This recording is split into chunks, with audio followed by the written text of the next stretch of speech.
I'd say like trends are a really good kind of starting point for conversations. Yeah. It's like, and what? And then going back to going, how does that even relate, if it does, to that founding kind of origin of, who we were and how that's relevant today for the people that we want to serve to meet their unmet needs. And boom, boom, boom, boom, boom, as opposed to this is trending, this is pretty, we've seen this take off here for X brand, so we're going to do the same, and then everyone's eventually doing the same. It doesn't become any different. And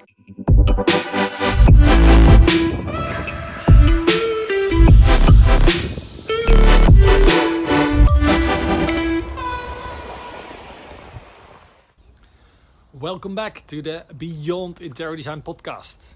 If you're here for the first time, I'm Mark Muskus, your host, and together with Sven van Buren, we are the proud founders of the Beyond Interior Design Club. Here, we inspire and train self-employed interior designers to balance their life and to boost their studios. And in this podcast episode, number 37 already, my special guest is Victoria Taylor, currently living and working in Scotland, and she's a luxury experience partner to tourism, cultural destinations and luxury brands, making her an invaluable expert to learn from, to add the beyond layer in our field of expertise, interior design. If you are a sponge like me, you will love this episode. Victoria partners with her clients to become the only a unique category consulting our clients to create experiences that create, and I love this quote, a long-term impact in a short-term world. She is tirelessly curious and she always challenges her client with the question, how can we raise the bar and make this better? If you want to know more about Victoria Taylor, please check out the description in the podcast for the special link. Well, here she is, Victoria Taylor. Enjoy. Nice to meet you again. It's been a while. it has. It's been what, maybe 2 years It since the was last time. Christmas 2022. Wow, so much has happened since then, right? It seems like 5 minutes, but yeah, so much has happened in that time. Yeah, and that's the whole reason why we have to record a new podcast together, because you reached out to me and said, I have something to share again. And I was like, okay, yeah, Victoria was great. We created a great podcast about experiential design, experiences, about Instagram, about uniqueness, a lot of topics. One big takeaway I got was from experience first and what you do second.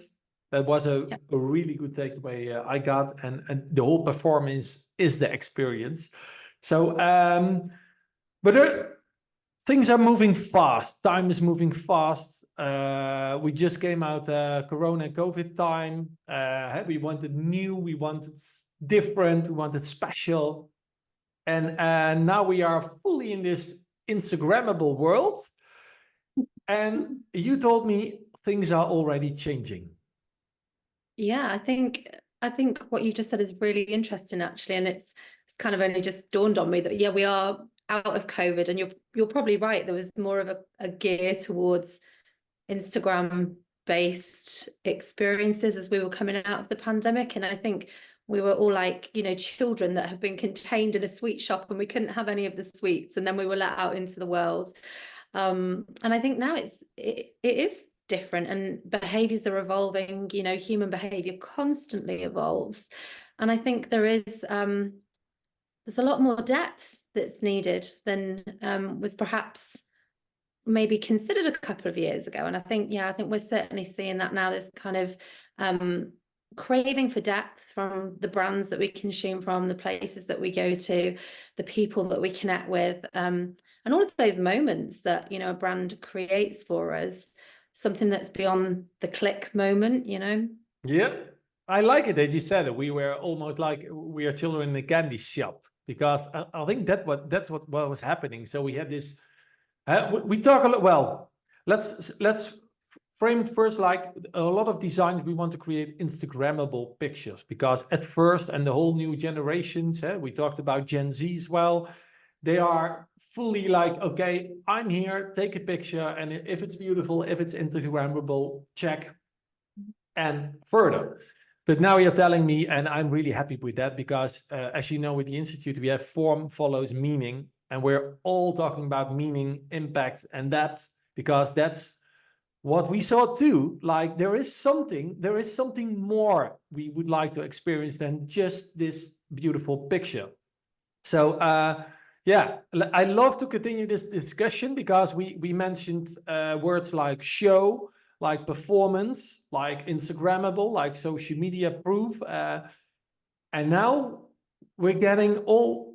It's 1.5 years later as our previous podcast, and it's already shifting to something for, well, like, can we say for the long term?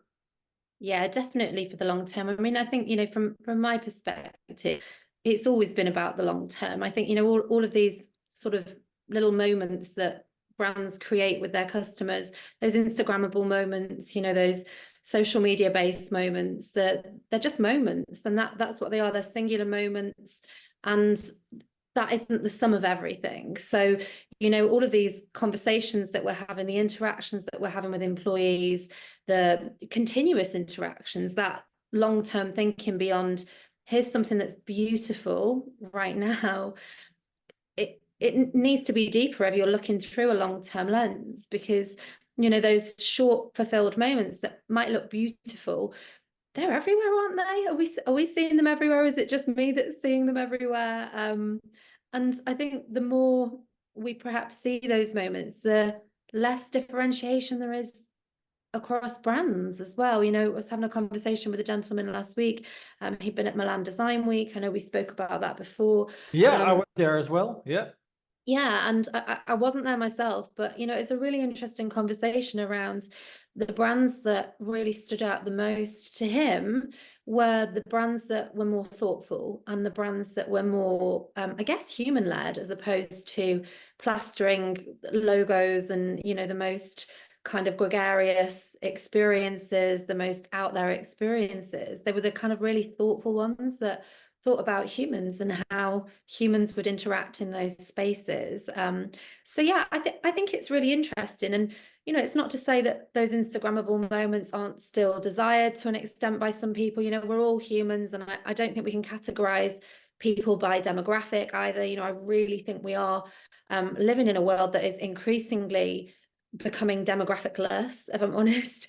Because Yeah, yeah, demographic lost. Yeah, yeah. I just I yeah, told you I just came back from Greece, yeah, and I can tell you there were a lot of beautiful beach bars. I enjoyed those moments. I drink my mojito, but mojito is not already very greasy, is it? It's not even from Greece, but the association is summer and sunshine. But yeah, all those bars, a lot of them were like, I'm on Ibiza or somewhere in yeah, Spain.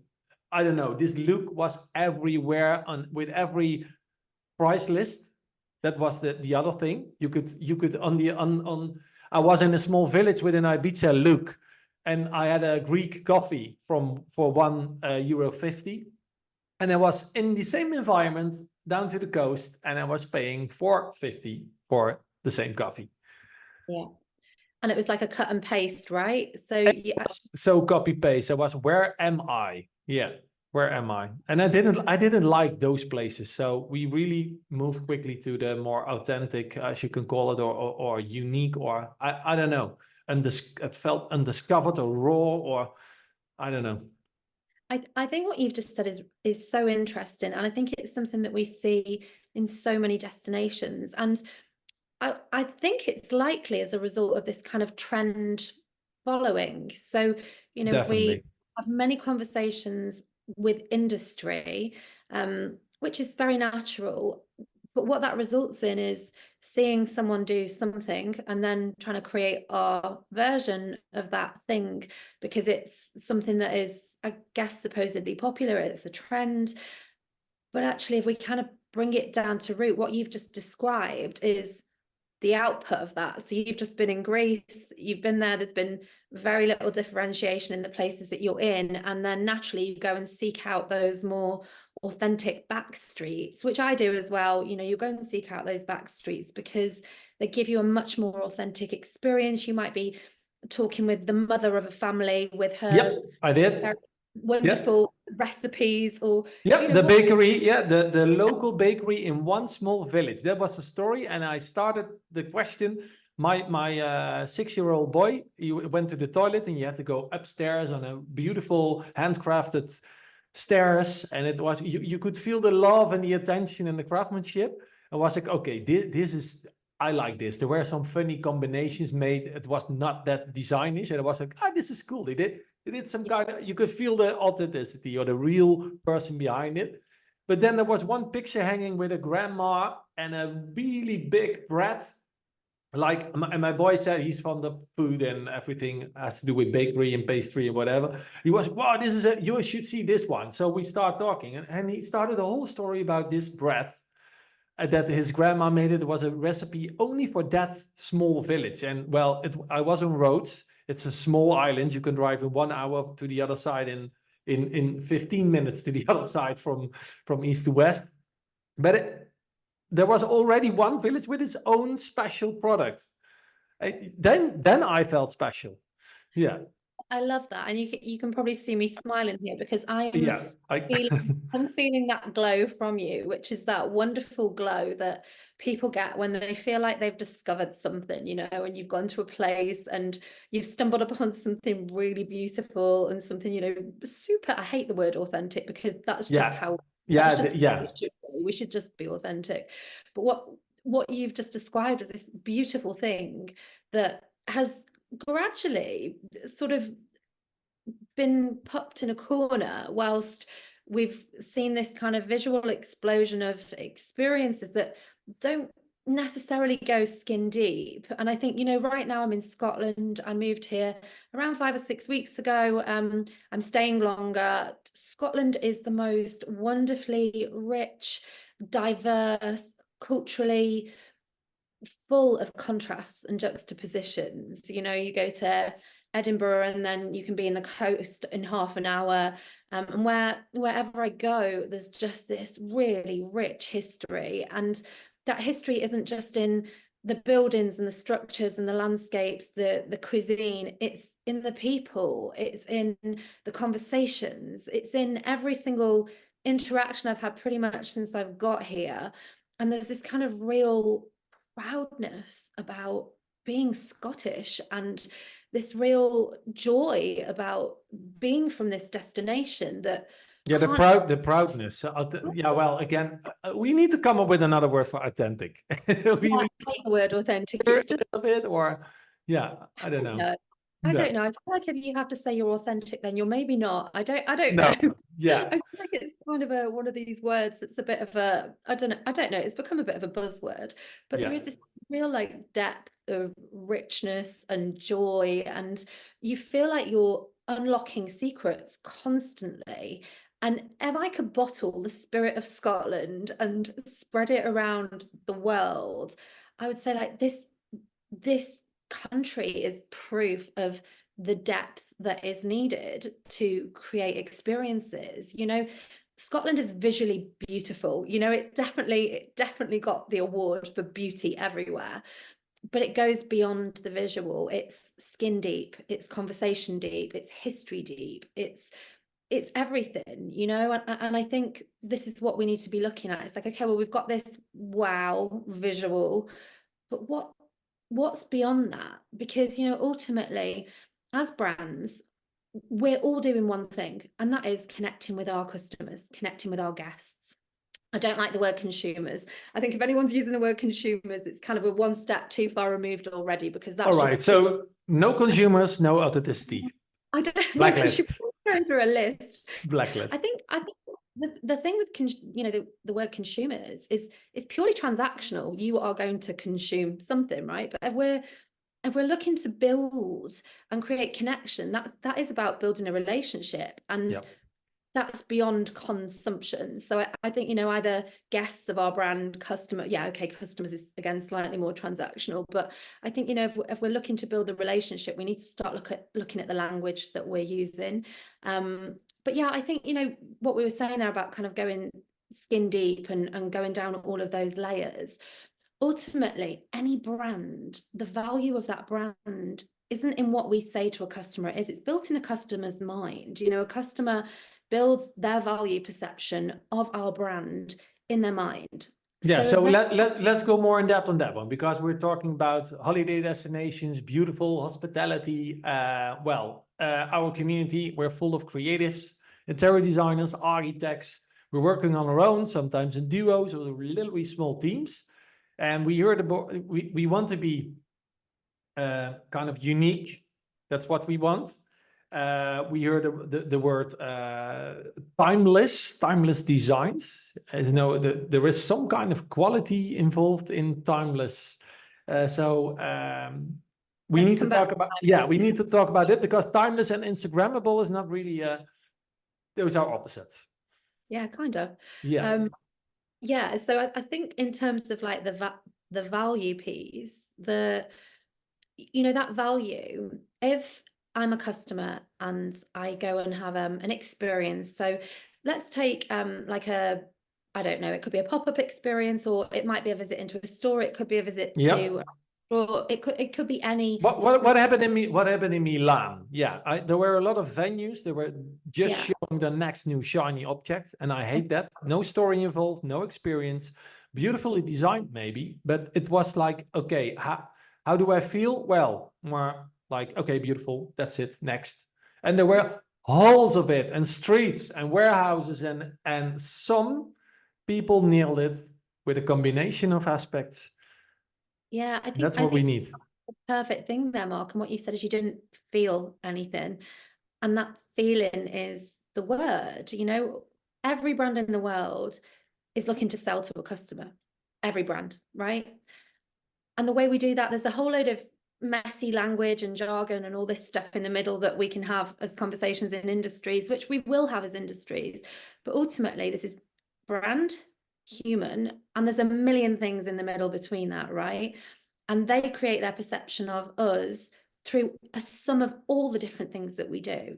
So if it's just that kind of one time wow, which is beautiful as it is, and there's a place for it, and it's important it exists, Yeah. there's so much more than that kind of one time wow. So if they build value in their mind, what's the value that they're getting from something beautiful if there's nothing else Yeah. beyond that? It's kind of like that, and what, and what, and what. So I just think, we are trying to build that value. We need to go beyond those kind of, this looks beautiful, because like you say, we Beyond is see, the word, by the way. Beyond interior design. yeah, exactly, there you go, beyond. It is beyond. No, it is. It is. There's a real value. Exactly. And I think it's really concerning as well, because obviously, we're seeing a lot more of this kind of design, and you see a lot of people kind of following suit, which is understandable. As human beings, we like to follow the herd, we like to fit in, we like to feel like we belong. That's just natural human behavior. Yeah. But when we look at the output now, what you've described just 2 years later with this, I could have been sat anywhere. Imagine another 12 months where we're going to be then, Yeah. and how many more experiences are going to be the same at that point. So, I think it takes a brave brand to put themselves out there and say, do you know what, we're not going to be the same, and we're not going to follow suit. And those are the brands that end up getting talked about. And a lot of the conversations around Milan Design Week that I've had conversations about have been about those that did do differently and did really put humans at the center. And going to that kind of timeless that you've just mentioned there, I think is such a beautiful word, because, and I almost prefer it to like luxury, really. A lot of my work is in the luxury space, but that timeless word, it's like beyond now. So I think a lot of the world designs for now. There's a lot of kind of this one time now, get the Yeah. wow. Whereas if we're looking at timeless, that's long term. So it's not one time, it's potentially lifetime. And it just depends on what you're looking to do. I mean, there is a place for both, of course. Yeah. These, are we looking to create a wow? Are we looking to create an activation that serves a purpose of X, Y, and Z. It could be a new product release, whatever that is.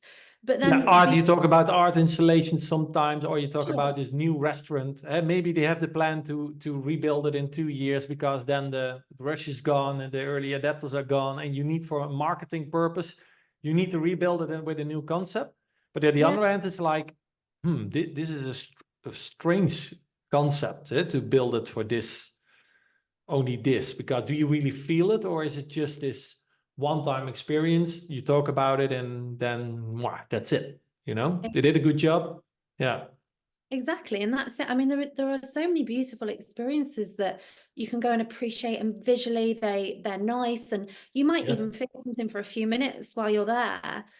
Then what comes after? And there is so much to that is, brand culture, what happens with employees, what happens with every interaction, every single moment. And that has to go beyond that sort of singular, this is a wow. People are more savvy than that. And whilst we all love looking at beautiful things, I love looking at beautiful things. Of course I do. I wouldn't be in the industry that I was in if I didn't love looking at beautiful things. No. But if I'm looking at something beautiful and I don't feel anything, then it's likely that my relationship with you is probably going to be one time, at best twice. You're not going to get me for lifetime. And No. I think we have to give people the credit that they're due. And that's, we're all incredibly complex human beings. And, very often we try and simplify what a Gen Z wants, or what a baby boomer wants, or what a certain type of person wants. But there are no types of people. We're all people. The generational demographic thing, it's been created so we can create solutions to target these people. But in reality, How, we how yeah, do. how can you go in depth? Because how can you go in depth? Is it about questions, research? How do you come to this deeper level? Yeah, for Because sure. we are with designers, yes, they attracted people, are lots of people. Research can tell you, if they are on your website, portfolio page is the page they look first. They spend the most time on portfolio. You can have the most beautiful story, but that's second. They don't start reading, they just start looking for beautiful stuff, and then you can open up your story. That's what the internet research is telling you. Yeah, and I mean, I think if you're talking about design and how people get to us, or whether you're talking about the kind of behaviors that, obviously that they're different kinds of things. So that, the behaviors where we're talking about motivations, demographics, I think really looking at the needs of human beings. So, what needs are we trying to serve beyond the product that we're trying to sell? And I Yeah. think if you become a brand that serves a need, so that could be belonging, um, warmth, happiness, whatever those different needs are, when you're Can serving be those, trend, can be trend, by the way. Yeah, if you are really want to be a trendy designer, there is a market for that. People just hunting for the latest items, the next new shiny object, and yeah, for sure. And I but it's definitely. not for a long time. Well, for sure, you have to switch every few months almost right now, or maybe weeks. This is some of the conversations that I'm having, is that people are struggling to kind of keep up. It feels like there's this kind of perpetuous cycle of, what do we do next? What do we do next? Yeah, What do we do next? As opposed to, who are we at the very root of who we are? Like really digging into the archives, right? Who are we as a brand? What was it we originally felt when we founded this brand? Who were we? What was it we were looking to do? What was it we were looking to create, serve, provide? What is that origin? And then taking that into the context of today and tomorrow and 5 years and 10 years, and making sure that everything that we do is so consistent to that origin, but also through a lens where we can make relevancy with what's happening today. And I think that's really important, as opposed to, how do we keep up with what's going on externally? It's yeah. very different to innovate from within than it is to innovate from looking outside externally. And I think there is a lot of sort of looking outward rather than focusing inward. And when you really do the work internally and you look at the roots of who you are, who your people are, and when I say digging into the archives, I really mean like digging into those archives to go, what is the history? What's the past history? What are all these moments that have Yeah, made up you actually for the it? same. You do the same for your clients, right? That's Yeah, what we're doing. Why exactly. do you want this new interior design? And they say, yeah, well, you can come. They can, if you don't talk about that, they say, well, the neighbors did an extension and I liked it so much, I want that too. Right. That's an option. Or this is something beautiful I saw in the magazines, or when I was on my vacation, I saw I want this in my home, and I said, why do you want that? And Okay. again, in the end, we have a method. It's called 7 times why. Yeah. I Then love that. you come on some kind of level, and in the end, it's all about I want to spend more time with my family. I don't want to tidy up my house. I don't want to be frustrated about this maintenance in my house, and because there is something beyond interior design, all the other activities and feelings and way more valuable stuff in life than stuff. Yeah. They want to experience that more, these relationships, connections, moments, happiness, this all this happy liquids. I always talk about the waving curtains. It's Yeah. drugs for me. I think I can just watch a video with waving curtains and I'm getting happy. But there is something, everybody has this kind of thing Hmm. wired in your brain. If you create that, then it's it's not for a moment.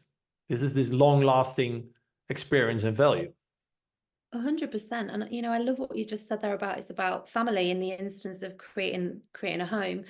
But yeah, we're all built with our innate desires, needs, wants. We have all those sort of basic needs going back to sort of the college days, many years ago, where we studied like models of behavior, Maslow's hierarchy, and all of that, which some people would say are completely outdated. But that we have all these needs as human beings, and when we're really serving human need, like you've just said, a house isn't about creating just a beautiful house. It's about, well, what does that facilitate?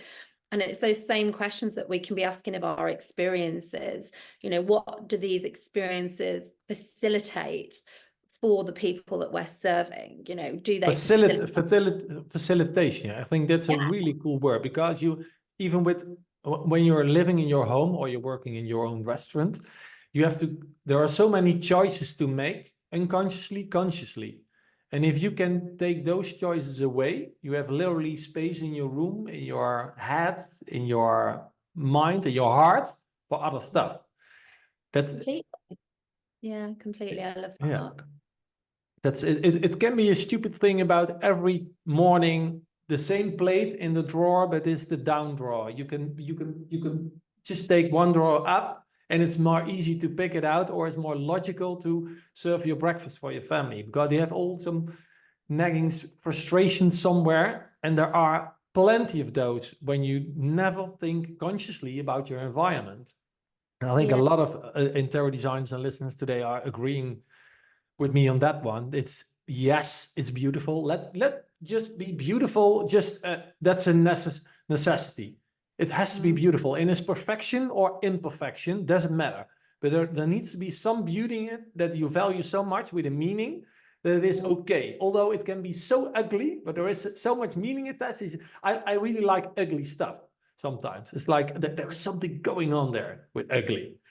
Oh, great. And maybe that kind of liking ugly stuff is because we're so used to now seeing curated perfect that Yeah. actually things in their true kind of raw form are quite desirable. They're quite a luxury because, there's this Yeah. kind of homogenization across all of these places and spaces that are kind of like it's all in an X way because this is the trend right now, or this is what someone's saying. And then you stumble upon these kind of pieces that you just think, oh wow, this is so beautiful because it's raw and it feels different and it feels, I Difference, don't definitely. know, like returning to the old rather than looking at the new. And that feels quite beautiful. And I think, when we relate that to experiences, it's that kind of down to the craft, the very core and the essence, rather than this. I kind of split them into two areas. I say we've got like spectacle-based experiences, and then we've got these kind of surface-based experiences that have all of these kind of different elements under it. And, you know, spectacle-based experiences and then substance. What do you mean with spectacle? So spectacle is kind of your sort of, you know, your wow. This is a wow-based All right. experience. Creates a spectacle. But there's not much beyond that. They're really important as well, by the way. It's really important to have those kinds of experiences. But if it's not grounded with any other substance, you know, I would say if you're a brand or somebody looking to create experiences, your core needs to lie in something that's substance based. Spectacle is fine, but I think there's a lot of this kind of, excuse me, spectacle based visual trend, and that's lovely. But what's at the core? Because it's the core that speaks to the soul of people. There has to be something that speaks to the soul, and it's the substance that speaks to the soul. And that's where you start creating long-term, timeless, the relationship beyond this kind of spectacle, wow, one time. As I say, they both have their place. But what are we doing here if we're kind of constantly on this spectacle side of things? Yeah. So I can imagine if you are a designer, you have your own design studio. You want to be. Everybody wants. There's a kind of selfish thing with creatives. They want to do what they like, but Yep. of course they want to create the best thing for the clients. But there is something. Well, again, your origin feeling or stuff inside you want to get out. That's your creation mode. It's the best when you are in your own unique flow. And I think it's very worthy to pick this kind of route or way for your studio right now to make a statement. I do see that more and more coming up. People are literally saying, like, I always wanted to say, I do like trends because they tell a lot about society and humanity, where we're heading, and that's what I saw a lot of crazy stuff happening in Milan, where I think, oh, is this what's going on? I don't go in depth on this one in this podcast, but there was some real cool stuff going on for discussion, because you can literally have two parties. It's like versus each other. This time it was technology, mother nature. There is something going on right now with that. That was my trend watching opinion in Milan. But you need to pick a side right now that fits you really well to be kind of unique, or to that people do see you, or something like that. It's like if you tell them I hate trends, you will definitely attract some people that have the same opinion. Like, oh yeah, I hate trends too. Almost my whole year, I like these golden taps in my kitchen. Can I have them? If they are trendy or not, just design it for them. We had some clients like that over the years. We got a living on your own terms, and they are attracted to that because those are my terms. I like that. I don't care what's trendy, or I do hope it's not trendy right now. Some people say that. They want that because they know from the inside out, they have a kind of meaning association attached to that, and that will last a long time, a lifetime. Yeah, and I think what you've just described there is, you know, motivations and behaviors. There'll be some people that want to go with, particularly in your industry. You know, I'm not in your industry like you are, but there will be people that do buy because of trends within interiors. I guess, but Yeah. I guess I'm talking more on like a brand level. I think I don't hate trends, by the way. I enjoy trends. I enjoy reading them. I enjoy studying them, researching them, but then looking at behaviors, because That's it. ultimately Yeah. we're looking at trends without Don't stop there. Yeah. Don't stop there and like just exactly. acting, okay, copy paste Yeah, that. That's exactly. no. What's Exactly. going on beyond this trends? Yeah. It's kind of, I'd say like trends are a really good kind of starting point for conversations. Yeah. It's like, and what?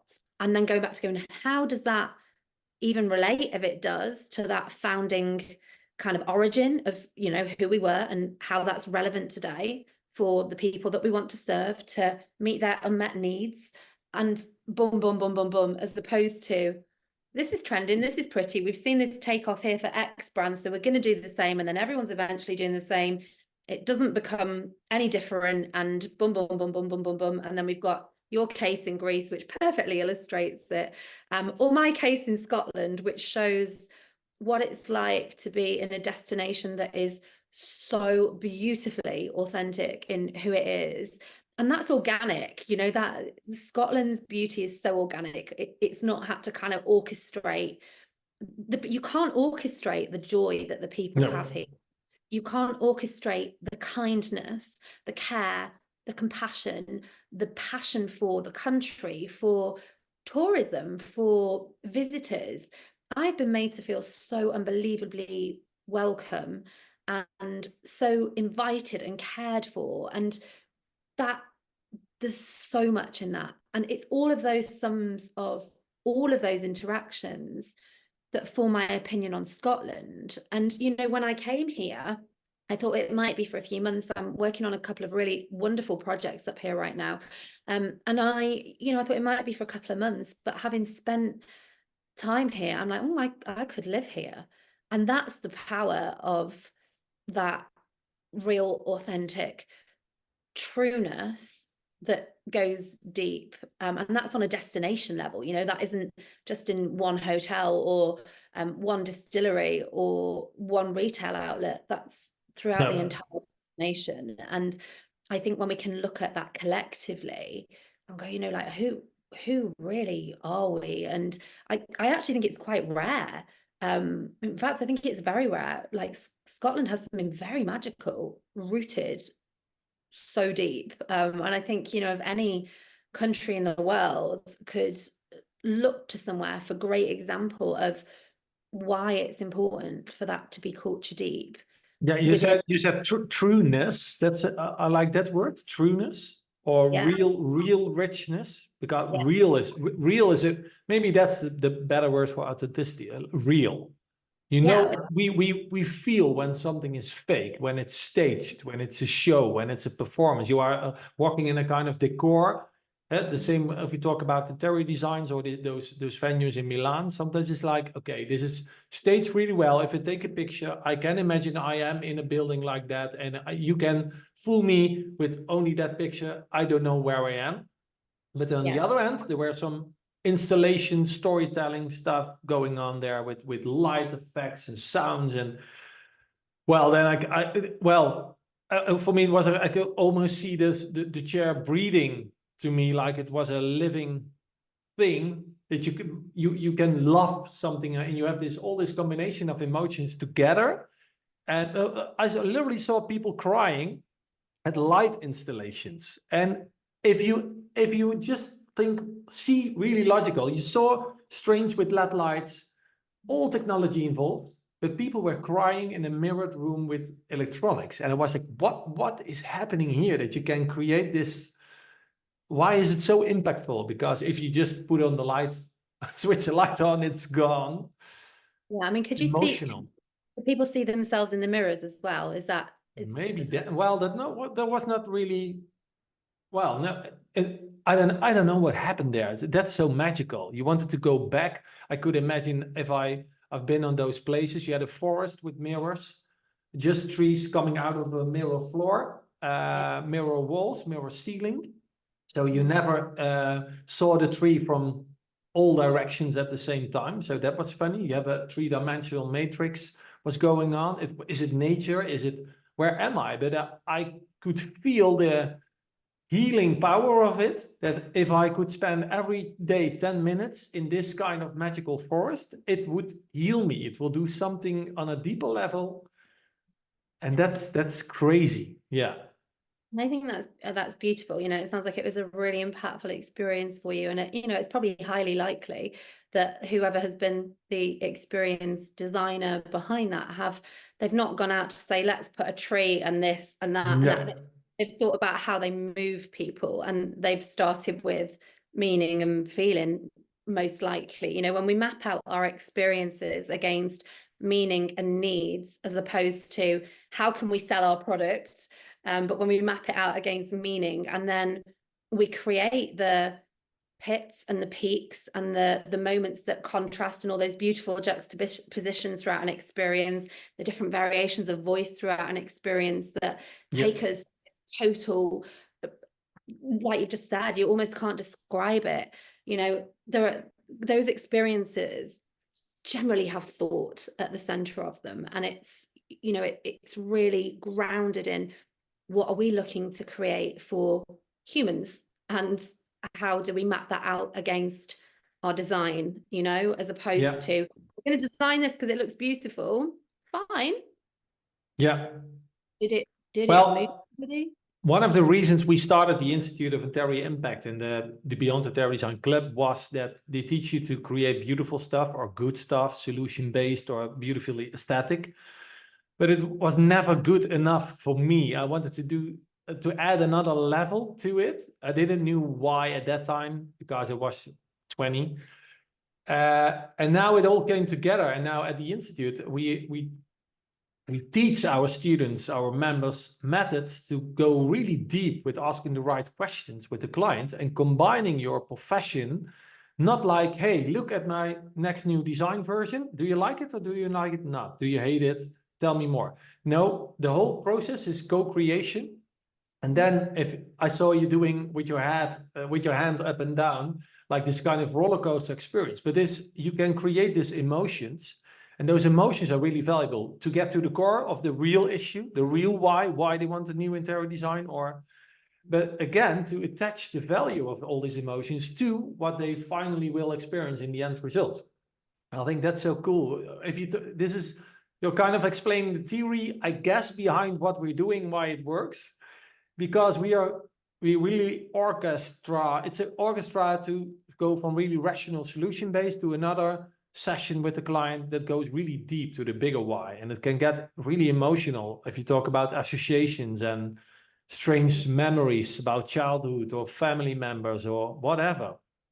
Yeah, for sure. And this is a lot of the crux of the work in experience. We're crafting experience, and particularly, I work a lot with the luxury sector, Yeah. and looking at those kind of behaviors. And yes, we can't categorize everybody in the same way. And what you've talked about is serving a particular family. So you are really delving deep into those very personalized moments.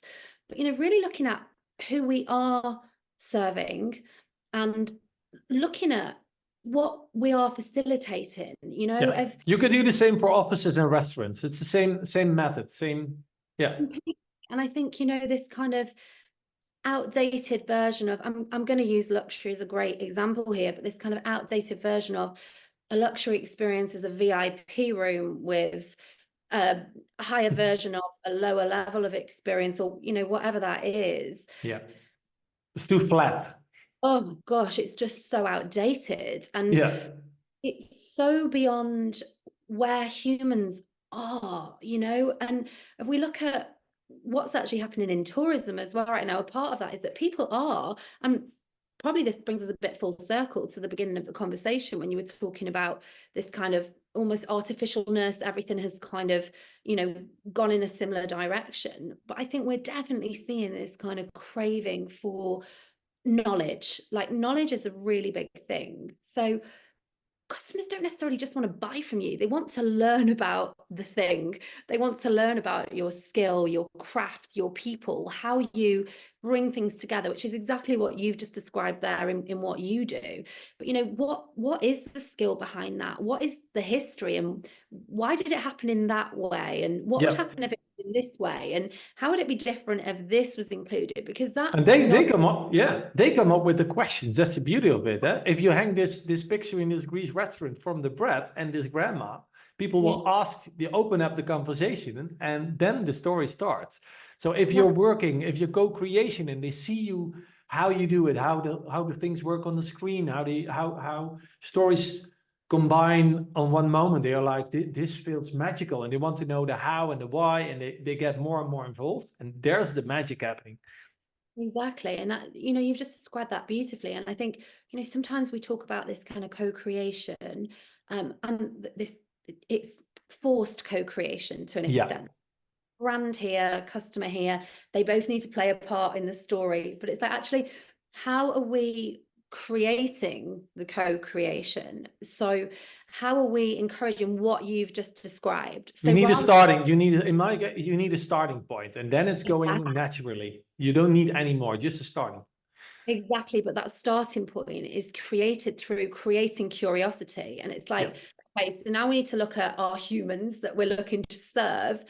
How are we going to create curiosity in these humans? What do we need to do to enable them to ask the questions that are going to lead to what we need it to lead to create the next part of the experience? You know, I mean, a few years ago during the pandemic, I did this wonderful, wonderful, a course is probably the wrong word for it. And I've never really been someone to do courses. It's just never been my kind of thing. But I was there one day and I was looking online and this thing came up and it was called Bonfire with Soul.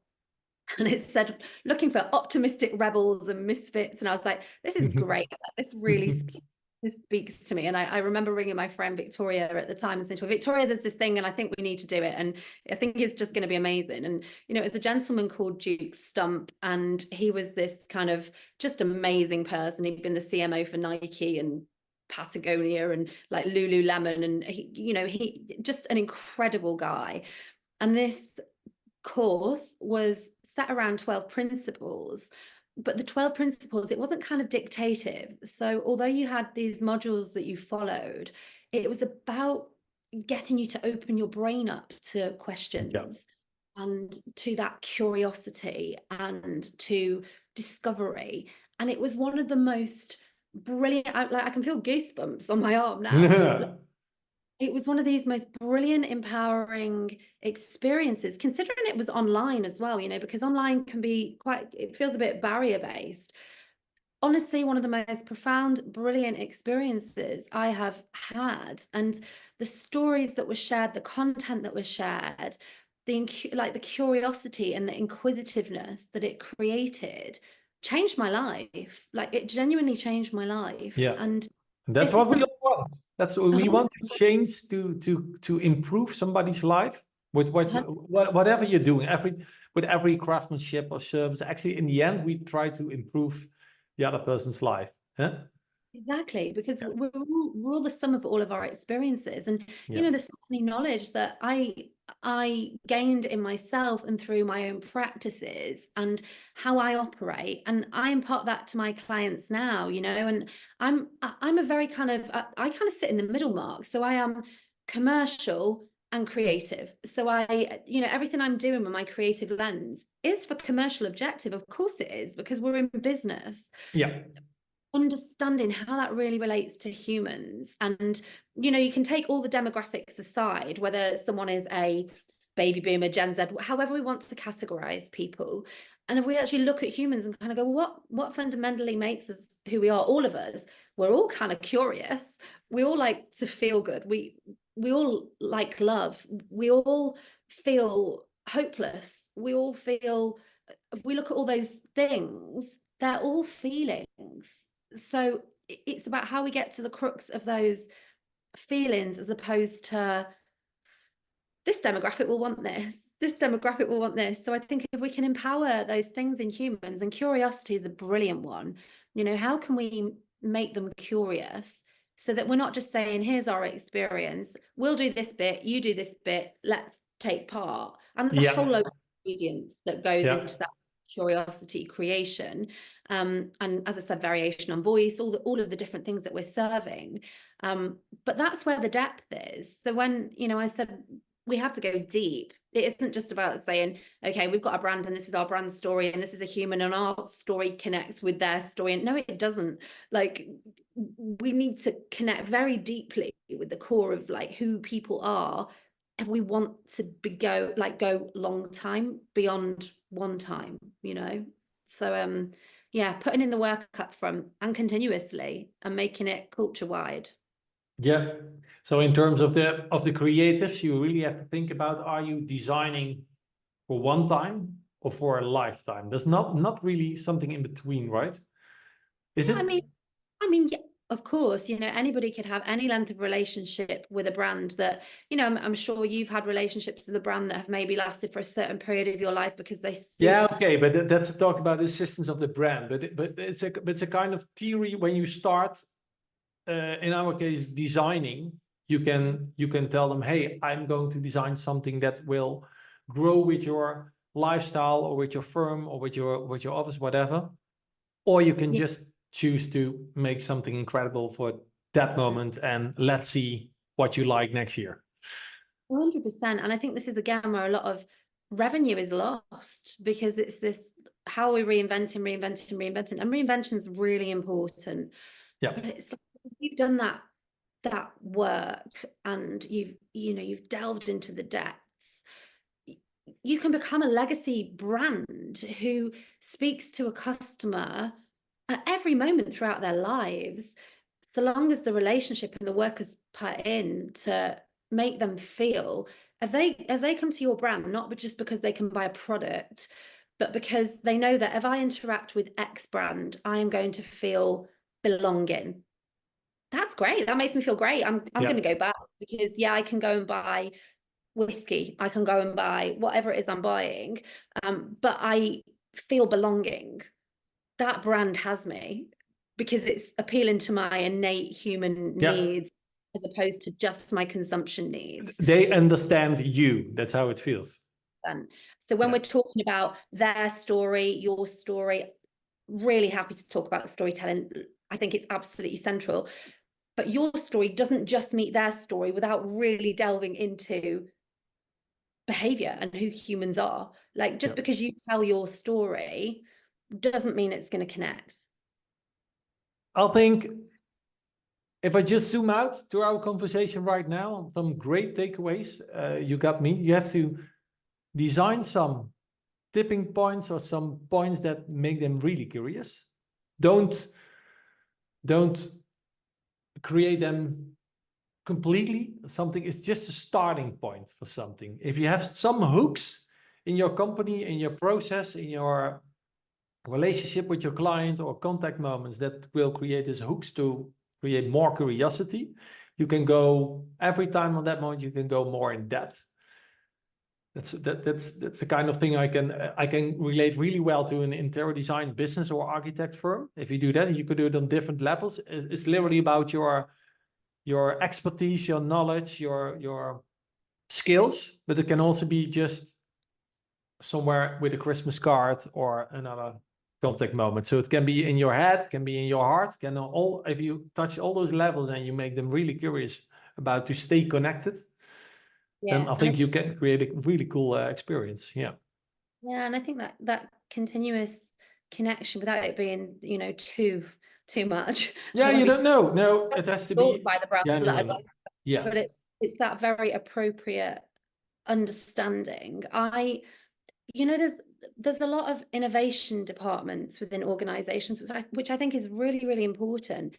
But I really think we need more human departments. And I don't mean HR departments, I mean human departments, because if we strip away everything, and for anyone listening to this who is in business, there are two things that exist all over the world: brands and customers. It's connecting them together. If we strip away everything in the middle, it's about connecting them together. And we cannot possibly connect with every human with our brand, or every desired human that we categorize, without really digging into behaviors, motivations, needs. What can we do for them to serve their needs? So in turn, and eventually, and with trust and relationship and longevity, it serves our objectives. And it's a long way around. But that's the craft, that's the work, that's the depth of creating something that lasts beyond one time and creates lifetime. Wow. Hallelujah. What a great ending of this podcast. I love it. I love it. This is one of my all. I just started the business because I love the depth and I love interior design. And if you can create this combination, you can add so many levels to your professionalism and life. If you use this, if you are curious to this kind of levels, because that's it. You need to be curious. You need to find out, try and test it out, to go on another level than you normally do by just servicing the next chair to them, or the couch, or the wallpaper. Dare them to go on another level and see what's happening, how valuable, how purposeful, meaningful your life will be, and their life, because it's you're adding so much value to everybody in the world, and um, the interior design world, our profession. Yeah. Love that, Mark. Thank you, Victoria. Thank you for having me. Yeah, I love to talk to you again about this. And well, if we're moving so fast, well, then it could be that you are in 6 months, you're back again. If we follow this trend with the Instagrammable stuff, well, we keep in touch. Yeah, I'd love to. I'm happy to see and to hear from you. So reach out to me if you have new insights and new stuff that's going on in the world, that we can, because we are the creators, we are the inventors, we are all these people that are listening right now and in our community. They are the persons who can create stuff. They need the ideas and the inspiration to take humanity to another level and to find out if that's what we want. It's one big experiment here. So thanks a lot. Thank you, Mark. Thanks for having me. It's nice to see you. Keep up the good work. Bye. Bye.